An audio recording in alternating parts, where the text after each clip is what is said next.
Am I the butthole for moving out because my family keeps playing with my cane? So I, 17 female, still live with my mom, my stepdad, and my 2 half-siblings, 5 male and 7 female. My dad died when I was 5, driving me to the hospital. Mom didn't want to pay for an ambulance. He died in the crash and my leg and spine got busted up in a way that has left me needing a cane pretty much ever since. My stepdad's always been a little distant with me. He likes to make jokes about how I'm an early blooming black widow.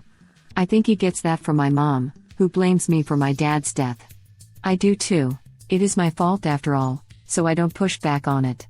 Anyway, the point is that with the current situation, my parents are always looking for ways to get my half-siblings active in doing things without leaving the house, and have recently settled on scavenger hunts.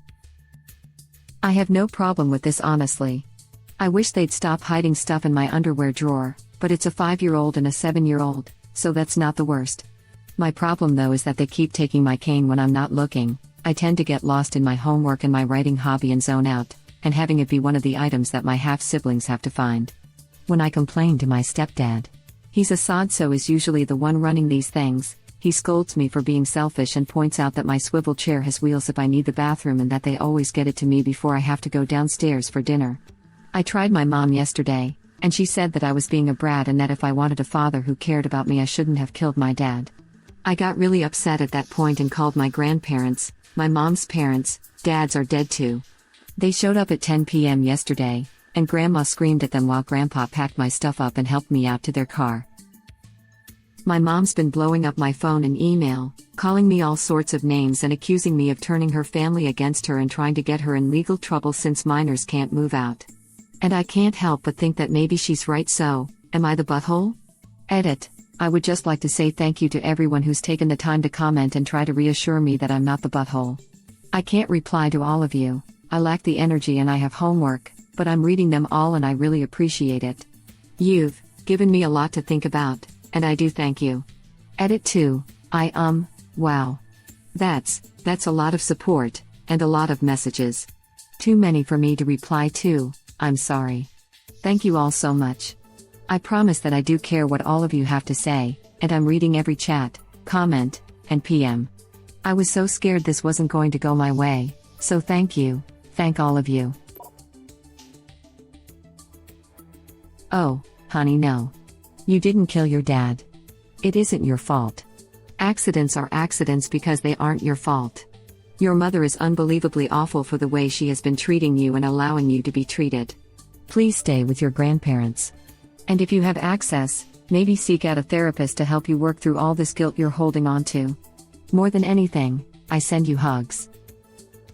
Oh, and, not the butthole. In any way, shape, or form. Do not go back to that abusive house. Edit.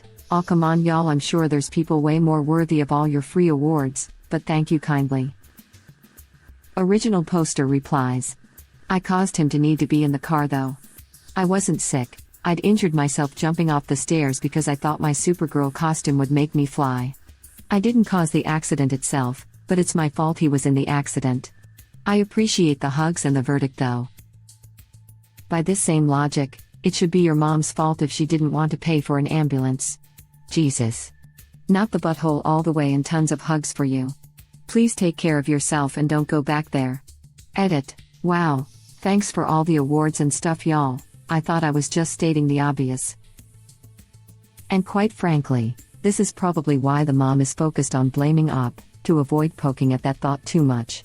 She clearly needs to come to terms with that, but it'll probably never happen. Not the butthole. No kidding. If this is real, if it is real, it's a sad testament to how a lifetime of verbal abuse and projection can convince someone to blame themselves for something that's mostly nobody's fault.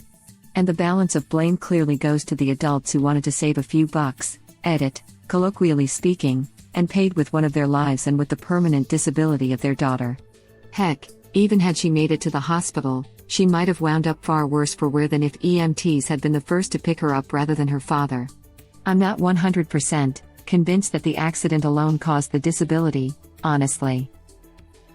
Kids play. Kids play in stupid ways. It's when adults are stupid that true tragedy can occur. There's a reason the grandparents are livid and against mom, and it's nothing to do with ops actions.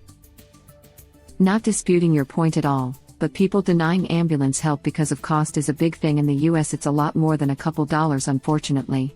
Closer to a couple $100, even with insurance, edit, thousands of dollars, in some cases. Doesn't it all change your point? Just thought I'd add in that an ambulance ride can cause debt for some. As someone who was put in debt because of it. I had a 20-minute ambulance ride and it cost me $3,000. And that's just the cost of the ambulance ride. Never mind treatment and hospital stay. Yeah, that was with insurance. Before insurance adjustments, it was something like triple that. I know the cost depends on mileage and treatment needed, so my cost may also have been because I was a 20-year-old in cardiac arrest from a fairly rare congenital condition called Wolff-Parkinson-White. But either way, the cheapest I've heard of it being stateside is like $1,500, and that was because the person was close to the hospital and could really only be given comfort care, broken bone. No setting that in an ambulance. Edit. I completely forgot that I started to comment back about how it was a 48-hour stay to monitor for further heart attacks, and if I hadn't met my deductible for the year 2 stays ago, I'd have had a $24,000 bill. I was a 20-year-old in cardiac arrest from a fairly rare congenital condition called Wolff-Parkinson-White. I don't want to demean or minimalize your condition, but that sounds like a character from a circa 2006 Twilight-based fanfiction. Oh yeah. Imagine if original poster had told her mother, "If only you wouldn't have minded paying for an ambulance. Dad would be here and I wouldn't be needing a cane." Really, show it to her. If original poster had told her mother, "If only you wouldn't have minded paying for an ambulance. Dad would be here and I wouldn't be needing a cane." If I had been up, this absolutely would have come out of my mouth. My mother died when I was young, from cancer, and despite not having a reason, I still tended to blame myself. My dad always assured me it was in no way, shape, or form my fault. I am so horrified for original poster that she's been subjected to this disgusting abuse for all those years after such a tragic loss. Oh yeah. I'd be shoving this down mommy dearest's vile throat with every single chance I got. I'd be plastering it all over her social media and hauling her appalling ass through court for medical neglect. Not for the money, but so she'd have what remains of her pitiful existence destroyed by it. Or mom could have driven, or maybe if the parents were watching original poster better she wouldn't have gotten hurt, or maybe if they had left earlier or later, or her dad had been more careful, or accidents are accidents. No one is to blame, let alone the little girl who ended up fatherless and abused. You are too kind. My first thought was too bad the mom didn't die instead. As cruel as that thought is, at least the parent who cared to take care of original poster would be around. Op doesn't deserve to be punished for this at all. This 100%. In the situation, I would have never blamed you. And if your mother needs someone to blame, it's herself. You said yourself she didn't want to call an ambulance. She's deflecting and in return trying to make your life bad for her mistake. Not the butthole. You are 5. It is not a 5-year-old's responsibility to be aware of dangerous situations and avoid them. They are quite literally incapable of the judgment required to keep themselves safe. That is why we require 5-year-olds to be under adult supervision at most, if not all times. Your adults failed to supervise you properly. Your mother chose to send your father out on an icy night rather than call an ambulance. She, who has the abusive gall to blame you, is far more responsible for the accident than you, the child, were. You were not at fault. It was not your fault. Your silly 5-year-old game is not to blame here. Your mother's carelessness with supervision and with your life and your father's life on icy roads is. She blames you unfairly because otherwise, she'd have to take responsibility for her own actions, and she's selfish enough to prefer hurting and scapegoating her own child to that. Not the butthole. In any way, shape, or form. Sweetheart. You were a little girl. Kids do dumb things, then parents need to take them to the hospital, and that's not your fault. That's part of being a kid. That's part of being a parent. That's just life. Your dad died because he was involved in an accident. Not because you killed him. You didn't do this. Why do you have to carry that guilt? Why not your mom, for refusing to call an ambulance and then your dad had to drive you? Why not the driver of the other car? Why does all of this fall onto just you? Your mother is abusing you and allowing her husband to abuse you. This isn't okay. At all. Please stay with your grandparents. They are this upset because they know that the way your mother and stepfather are treating you is wrong. Please see a therapist. Let someone help you through this. I know it sucks, but sometimes things just happen. My father died of a heart attack when I was young. Your father was in an accident. Things aren't always somebody's fault, nor should they be. Please stay with your grandparents. Your mother's behavior is so incredibly cruel and selfish, doesn't even begin to cover it. Sending you lots of love. Not the butthole. You were 5 years old. You are blameless. You are blameless. You are blameless. I have a 5-year-old, and if I was your father, I would be sick knowing you blamed yourself for that in any way. You were never at fault. He was doing what a parent is supposed to do, and that is taking care of your child. Your mother should be ashamed of herself. Her treatment of you is absolutely vile, and there is nothing you ever could have done or would do that would make you deserving of this kind of treatment. Stay with your grandparents. You deserve better. This. Sweetheart. Your daddy loved you. At the moment that he died, he was doing everything in his power to get you everything you needed, because he loved you.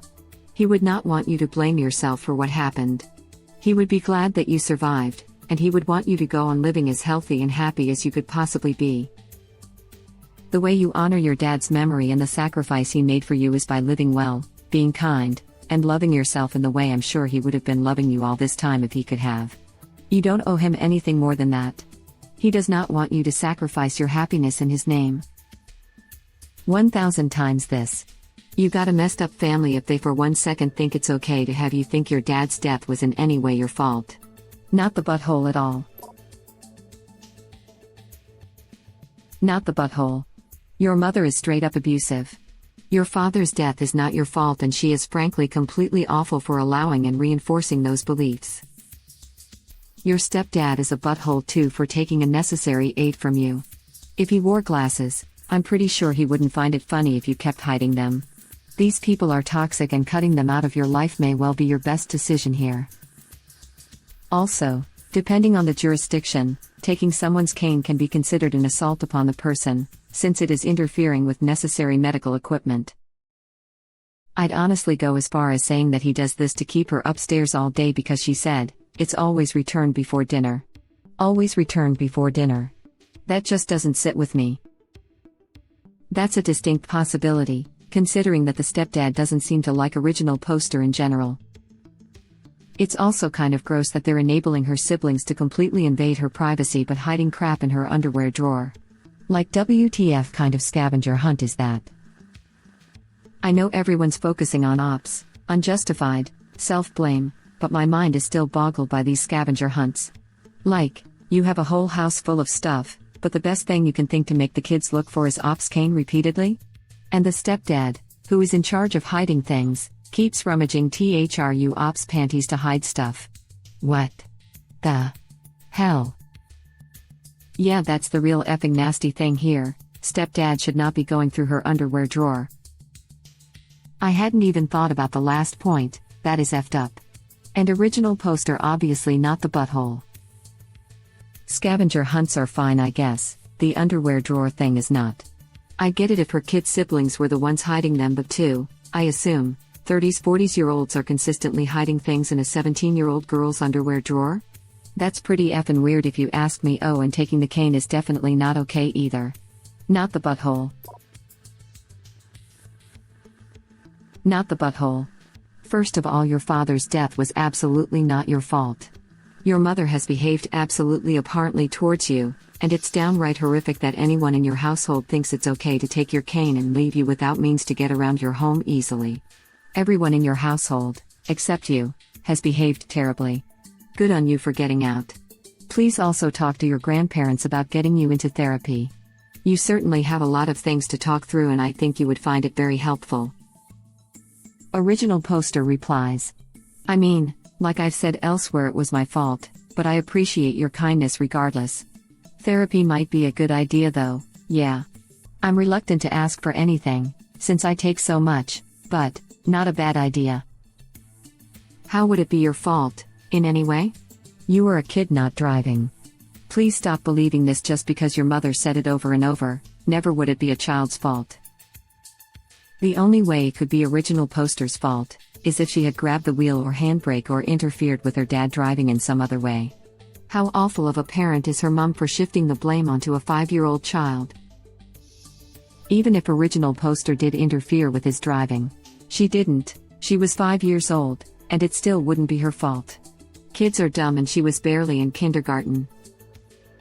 A 5-year-old kid shouldn't be in the front seat where the steering wheel can be reached, either, so no matter what, any blame would fall on an adult.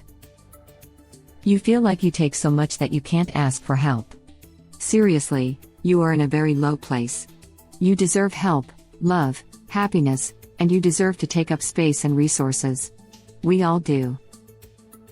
Original poster replies, "My grandparents are retired and they're not exactly rich. It'd be greedy of me to ask them to pay for therapy when they're already offering to give me a place to stay and to feed me and pay for the Wi-Fi I need for classes." Are you American? If so, may I ask what state you live in? I'd like to send you some resources because if the cost of therapy would put a strain on your grandparents' financial situation, you may be eligible for free or reduced cost medical services. You absolutely need therapy. What you've been through is not okay. Your mom seems to have convinced you that you are bad and worthless. This is not normal and you deserve better. Original poster replies, "You're very kind, and I live in Maine." Not the butthole. You did not kill your dad. You are a child. You did not kill your dad. Please keep repeating that to yourself. Undo what you have driven into your mind. Your mom is the butthole. There are programs for you in Maine. I used to have to deal with this while working for Texas Medicaid. I had to do the prior approvals for them. I still cry to this day on why children needed to be admitted. I don't work there anymore, and do tech support. Web link. I don't live there anymore, but I grew up in Maine. I know how the culture can be sometimes. It's a very do it yourself and don't be a burden culture. I get it. I still struggle with it today. I say this as someone who has felt like a burden. You have done nothing wrong. Imagine your cute little half-sibling in your position. Would you blame them, mock them, berate, and belittle them? No, you'd say, "It's not your fault. I love you." Please feel free to reach out in PM if you want to talk about dealing with that Maine culture. Hugs. Thank you for watching. Please subscribe to be the first to know about Red Rabbit Reader's new videos. If you like our videos, please like them on YouTube and share them with your friends. We welcome your comments below. Press to start another of our videos.